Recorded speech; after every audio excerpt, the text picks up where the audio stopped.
Assalamualaikum warahmatullahi wabarakatuh.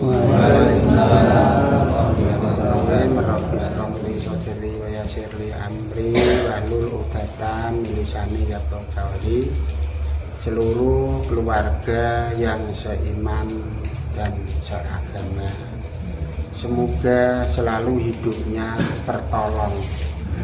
Semoga hidupnya dilebihkan dari kodratnya, diberi ilmu laduni, diberi ilmu hijab, mencapai perjalanan orang-orang yang suci, dan selalu mendapat ridho Allah dan syafaat Rasulullah. Menjadi orang-orang yang akhlakul karimah, hidupnya tertuntun. Al-Fatihah.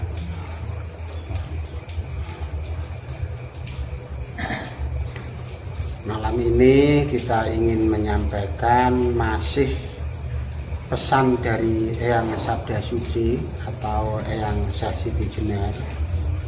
Dia adalah seolah-olah sebagai penyampai, sebagai penerjemah dari para wali-wali Allah. Tapi menurut pemahaman zaman dulu, Eyang Syekh Siti Jenar adalah wali yang sesat. Tapi ternyata ilmunya kita pelajari, kapasitasnya sangat tinggi dan kapasitasnya sudah di atas rata-rata. Maka kita jadi orang nggak usah sirik dengan perilaku dan sifat para wali. Ini judulnya bab unsur cahaya pada diri kita, mencapai kapasitas pinter tanpa guru, tanpa kiai. Nah, ini masih ada rangkaiannya di atas tadi. Intinya, orang-orang tersebut tidak pernah sekolah, tidak pernah mengkaji, dan dia rata-rata malah orangnya kalau masa dulu itu orang abangan. Makanya orang-orang yang sudah diciptakan Allah seperti itu juga jangan dihina. Siapa tahu malah itu menjadi kekasih Allah. Jadi kita tidak boleh memandang rendah satu sama lain. Orangnya seperti ini, seperti itu, enggak usah. Intinya semua orang, semua teman, semua saudara dianggap semuanya adalah baik. Intinya di situ. Biarpun itu ahli agama maupun tidak, itu haknya masing-masing. Tidak usah kita mempunyai hati-hati yang sirik menghadapi orang-orang tersebut. Itu suatu contoh, ini rumusnya. Yang pertama, nurnya Allah dengan nurnya kita, itu yang dimaksud hubungan. Nur kita, nur Allah, intinya di situ dengan mudahnya, wong karena ini campuran bahasa Jawa, emang rumit. Nur kita, nur Allah, semuanya digambarkan pada dada di sini. Jadi nur yang ada pada diri kita, yang ada pada dada kita. Makanya suatu contoh, Rasulullah itu wajahnya tidak bisa dilihat. Sebab apa? Dadanya penuh cahaya nur Allah. Dia sudah mempunyai nur Muhammad yang sangat cerah, terus ditambah lagi dengan nurnya Allah, ditambah lagi nurnya malaikat, maka dia tidak bisa dilihat oleh orang umum.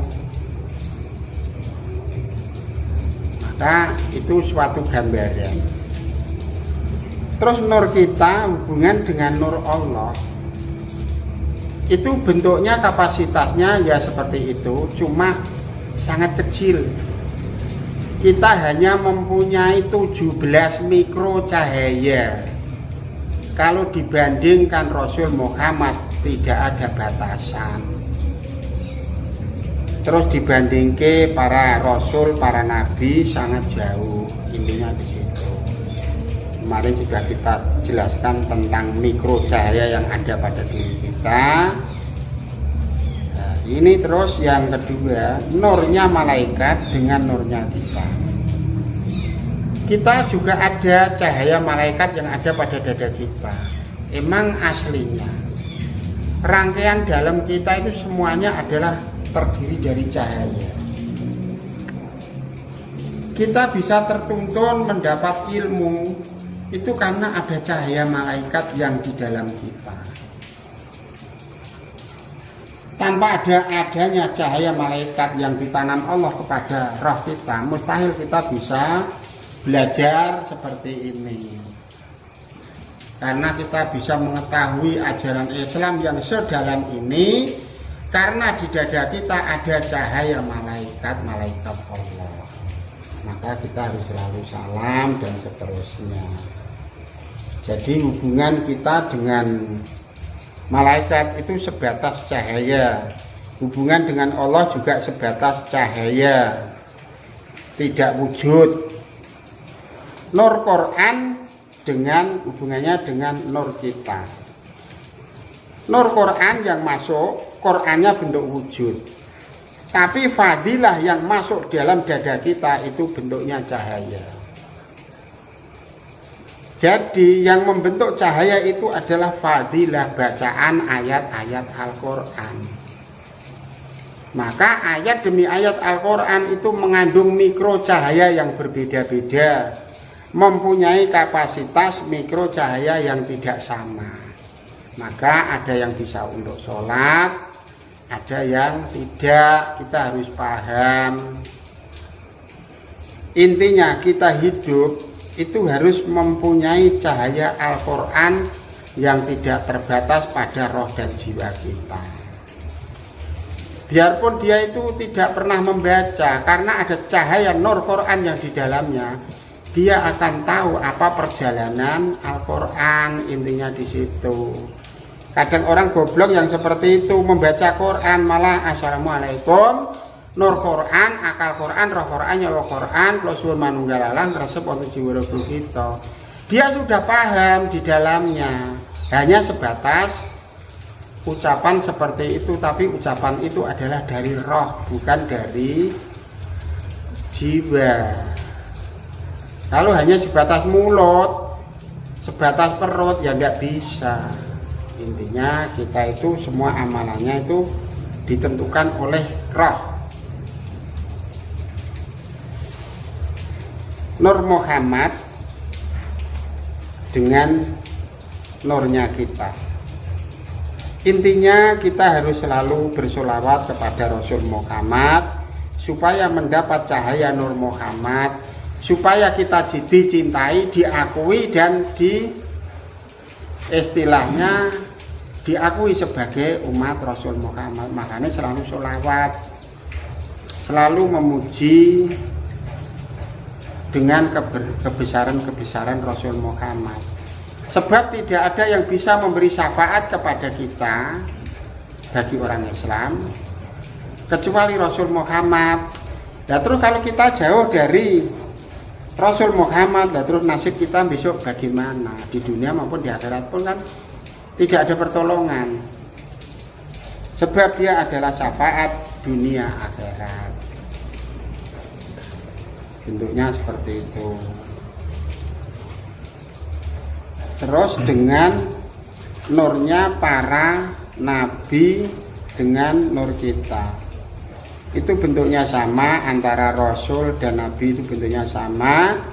Langsung kita lanjutkan nur kita dengan para wali-wali Allah. Jadi hubungan nur kita dengan nurnya Allah, nurnya wali-wali Allah itu harus dekat. Sebab wali-wali Allah itu adalah wakilnya ucapan Allah di muka bumi. Itu adalah tuntunan Allah yang diturunkan di muka bumi, namanya wali-wali Allah. Maka disebut guru mursyid. Sebab apa yang dilakukan dan apa yang diamalkan semuanya itu mutlak hubungan dengan Allah. Jadi kita tidak boleh merendahkan wali-wali Allah, tidak memberi pertolongan dan segala, itu haknya dia. Tapi menurut pemahaman di dalam kita semua, dia adalah bisa menolong kita. Sebab dia adalah manusia suci sebagai curu teladan, sebagai figur kita orang kecil. Figur orang kecil ya hanya sebatas wali. Kita sudah jauh dari nabi, sudah jauh dari rasul. Figur yang di dekat kita adanya wali, berarti kita berfigur berkaca dengan sifat perilaku para wali-wali Allah. Intinya di situ, jangan merendahkan. Kalau kita merendahkan, wong ilmunya saja, kapasitasnya saja sangat jauh, kita harus menghormati. Wali Allah mempunyai mikrocahaya yang sangat tinggi, kita mikrocahayanya cuma kecil. Jadi kita harus menghargai, menghormati, tidak melawan dan tidak menjelek-jelekkan. Dan jangan menyesat-nyesatkan apabila paham kita tidak sama. Sebab tidak kebersamaan itu nanti yang menentukan Allah. Kita tidak berhak. Wong kita ajak-ajak supaya seiman, seagama saja, itu sebatas penyampaian. Memangnya kamu ajak-ajak itu sudah diterima di sana, kan tidak boleh lah. Kita harus bisa ngukur. Kamu harus seperti ini, itu salah. Jangan, malah tidak usah diikuti orang yang seperti itu. Itu malah menyesatkan orang-orang yang ngomong seperti itu. Agama, iman, keyakinan itu bebas, yang menentukan diri kita sesuai dengan nurani kita. Jangan mau dirubah. Justru orang yang banyak iklan itu malah resiko. Wong dia juga belum pernah praktek di sana. Tapi kalau guru-guru mursyid kita kan sudah praktek di sana. Wong dia tidak pernah praktek kok malah sombong. Intinya di situ. Semoga ilmu-ilmu yang kita sampaikan ini nanti bisa bermanfaat. Amin. Terus hubungan kita dengan orang tua itu harus sangat erat mulai dunia akhirat, sebab rumus birrul walidain itu selalu ada hubungan antara kita dan kedua orang tua kita. Sebab yang mengangkat derajat kedua orang tua kita adalah kita semua. Maka seluruh amalanku yang diterima di sisi Allah aku sampaikan. Kedua orang tuaku dititipkan supaya orang tua itu mendapat predikat baik di alam sana. Setelah mencapai surga, nanti kita menyusul di sana, seluruh amalannya dikembalikan kepada kita. Doa itu sebenarnya semuanya kembali pada diri kita masing-masing. Tidak ada doa itu hilang. Fadilah yang hilang itu juga tidak ada. Fadilah itu adalah cahaya ayat-ayat Al-Quran. Cahaya kandungan Al-Quran tidak pernah hilang. Sampai triliunan tahun tidak ada hilangnya. Maka rumus mikro cahaya dari fadilah-fadilah Al-Quran itu benar. Sebab menerangkan fadilah itu susah. Apa sih fadilah? Apa sih ganjaran? Susah diomongkan. Maka di sini dirumuskan dalam bentuk cahaya. Siapa yang bisa menghilangkan cahaya? Tidak ada. Sebab rumus cahaya itu adalah milik Allah secara langsung. Saya kira cukup sekian. Wassalamualaikum warahmatullahi wabarakatuh.